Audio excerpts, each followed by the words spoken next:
Projektas Svajonė kvadratu tęsiasi. Prieš 3 savaitės šis namas skendo liepsnose. Po gaisrinių tyrimų centro mokymų griuvo beveik visos sienos, išimti seni langai, saugiai supakuota laukia išvežimo stogo danga. Po 5 savaičių čia gyvens viena iš projekte dalyvaujančių šeimų. Jas atrinko projekto organizatoriai. Už šeimas galite balsuoti jūs, žiūrovai, portale elrytas.lt. Prieš projekto finalą bus susumuoti žiūrovų ir projekto organizatorių rėmėjų balsai. Tai paaiškės, kuri šeima kalėdas pasitiks visiškai naujai įrengtame name.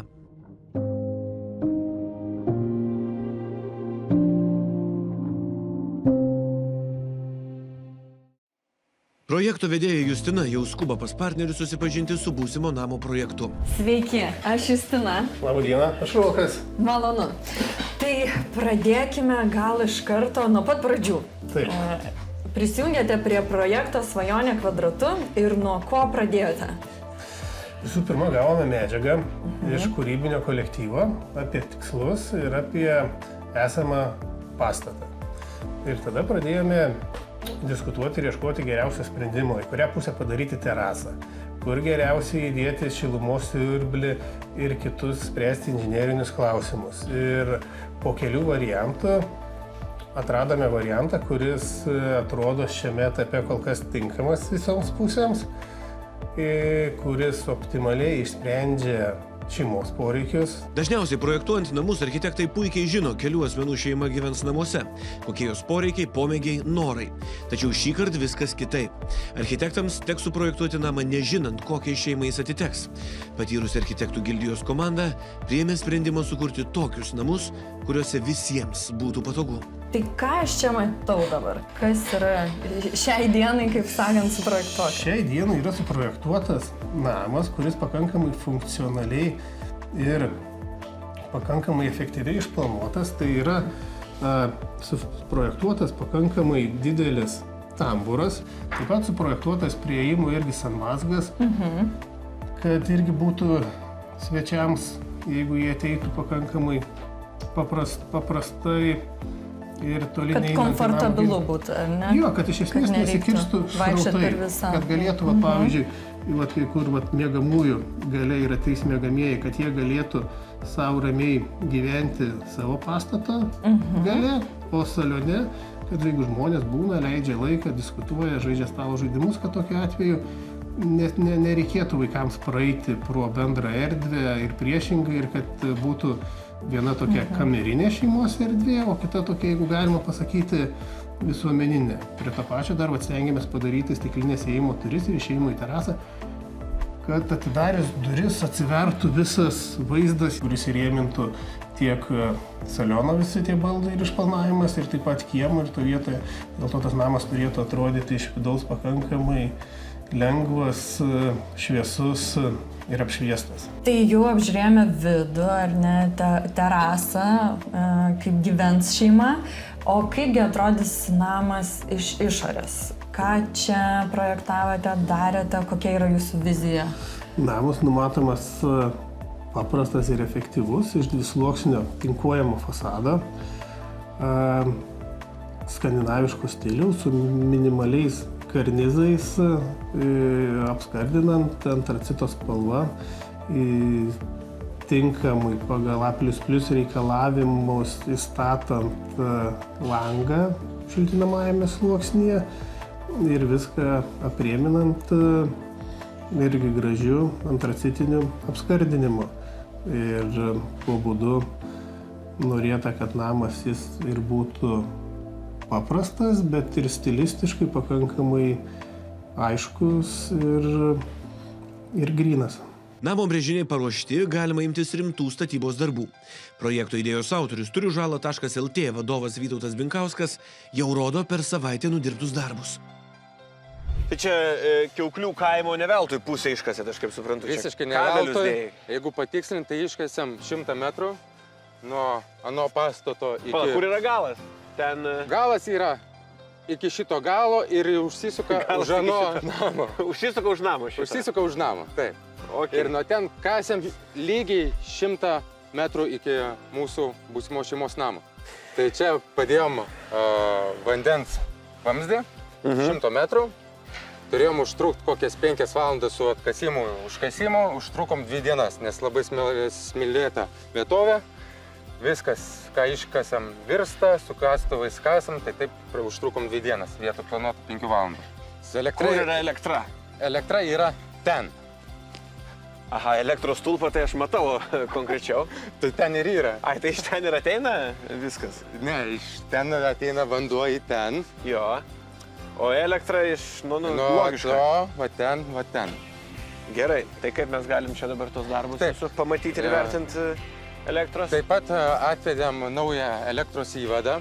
Senasis įvadas buvo ant namo, dabar kelsis ant stulpo, kadangi didinsim elektros galingumą, nes bus statoma didelė elektros jėgainė. Kadangi darysim tokį energetinį, kad būtų energetiškai efektingas tas namas, partneriai statys saulę elektrinę, dėl to turėjom padaryti visiškai naują elektros įvadą. Ok, o kuo skiriasi tas elektros įvadas toks, koks buvo, nuo tokio, koks bus? Paprastam žmogui. Paprastam žmogui paaiškinti buvo įvadas 3 kW, tai skalbimo mašina ar batinukas ir mikrobangė. Dabar bus 11 kW, kur aprūpins ne tik skalbimo mašiną ar batinuką, bet ir pilnai visus elektros prietaisus, plus galės priimti didelį energijos kiekį iš saulės baterijų. Su elektra kiek reikalai užtruko ir užtruks? Su elektra apsisukom gan greitai, tai va, yra patiestas naujas kabelis, laukiam... Čia šitas raudonas? Taip, laukiam elektros dėžutės, daugiau užtruks formalumų tvarkymas, dokumentacijos ir panašiai. Tai kiek mes kelio nuėję šitam projekte?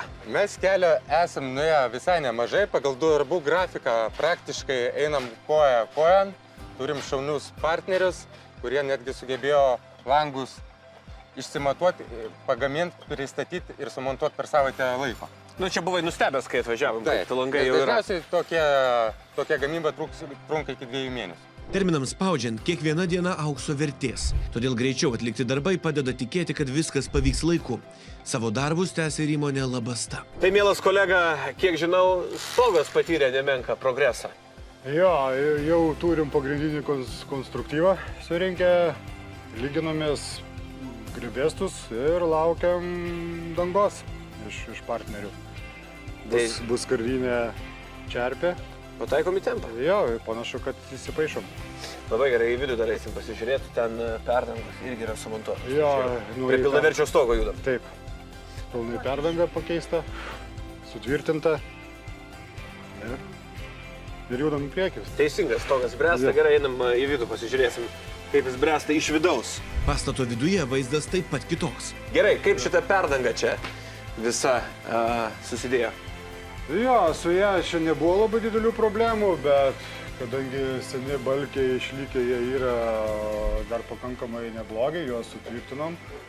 Ir dėl aukščių, kad turėtum patogų aukštį reikalingą perdangą ant jų viršaus montavom. Tai pakankamai normaliai gavosi tą perdangą.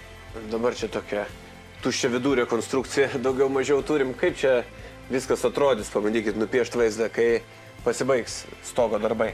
Dabar bus iš apačios kondensacinė plėvelė kalama, ant jos bus apšildomas sluoksnis dedamas, o po to jau bus tos vadinamos įtempiamos lubos tarp šitų esamų balkių, ką matom. Šitie balkiai irgi jie apsisius gražiai, pati konstrukcija va šitavo, kurie matosi, patiniai balkiai, jie ir liks taip, kaip balkiai dabar kaip yra. Daug kas mėgsta paliktos balkius. Tai va čia irgi liks, tik tai kadangi jie yra tokie nelabai gražus, juos dar apsiūsim lentomis, apdailą lentų. Tai kada čia galėsim jau patikrinti visą galutinę stogo versiją ir galutinę lubų versiją? Stogą tai mes jau planuojam, kad kitą savaitę turėsim dangą užsidėję. Tada jau, aišku, dar iki tų lubų gana negreitai, bet jau po kokių 2 savaičių bus kitas vaizdas. Namas po truputį keičiasi, o mes susipažinkime su trečiaja šeima. Tai Valius Baranauskas, jo žmona Agnė, duktė Gabija ir sūnus Domas. Po reklamos matysite. Jo, bet jūs išgelbėjo dukrą. Nu tai, mano dukra. kadangi architektam kilo paskutinę naktį genialių idėjų, Įkvėpimas toks atėjo dalykas. įkvėpimas, jie mums metė iššūkį ir jie perprojektavo vidų. Su Valiumi ir jo dukra Gabija susitinkame prie jų buvusių namų. Valiaus tėvai jam ir žmonai Agniai po vestuvių užleido medinio namo dalį. Beveik 20 metų šeima ten kūrė savo namus. Bet 2023-aisiais vieną vasario mėnesio naktį name įsiplėskė liepsnos. Esame, kaip suprantu, prie jūsų namų. Taip. Buvusi. Buvusi. Einame pasižiūrėti, Prašau. kas liko.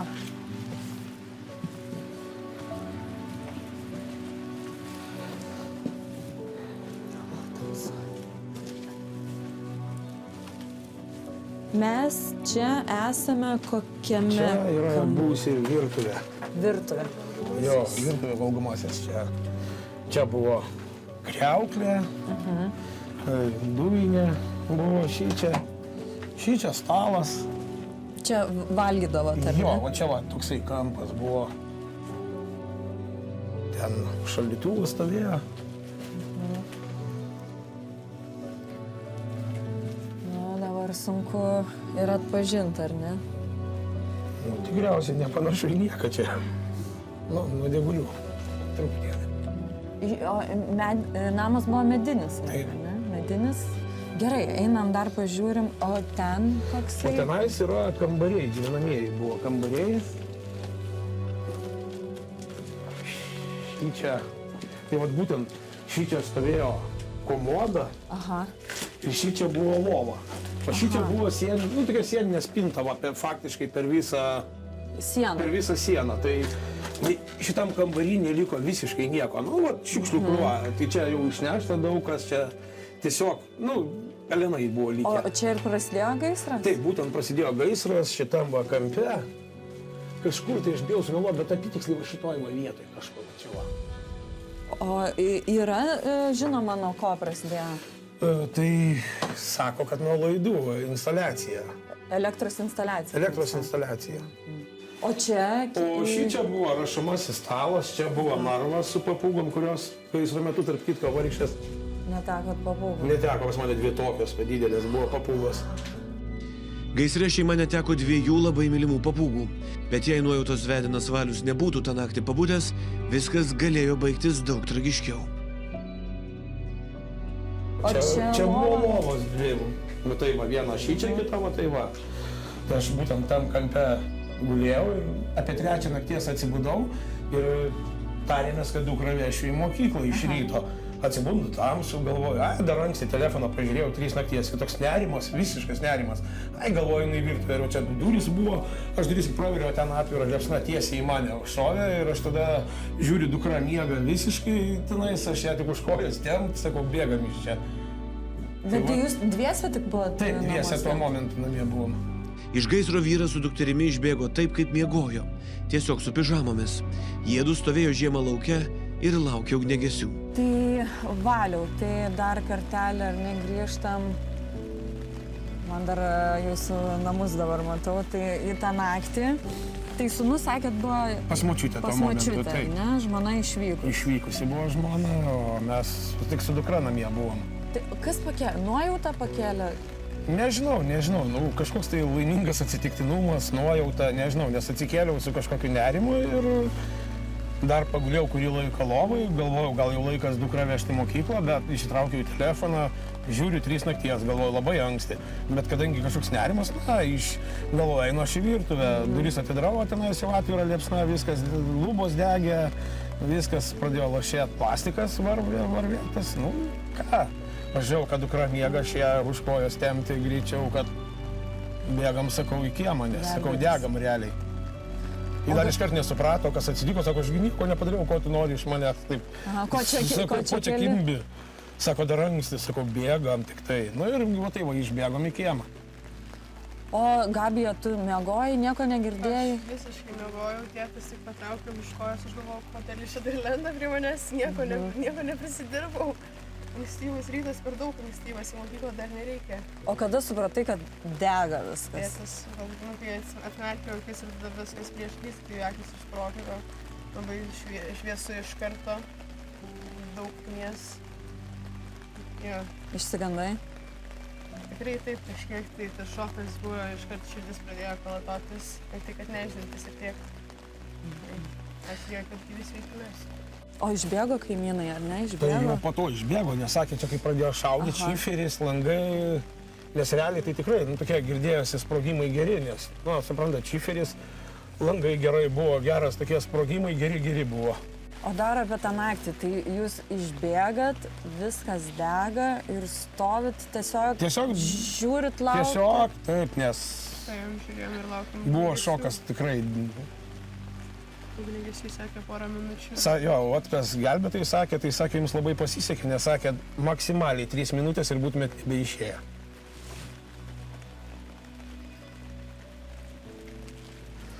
Nu, sakė, būtų susmalkėse ir viskas. O atsiprašau. Atsiprašau, tikrai.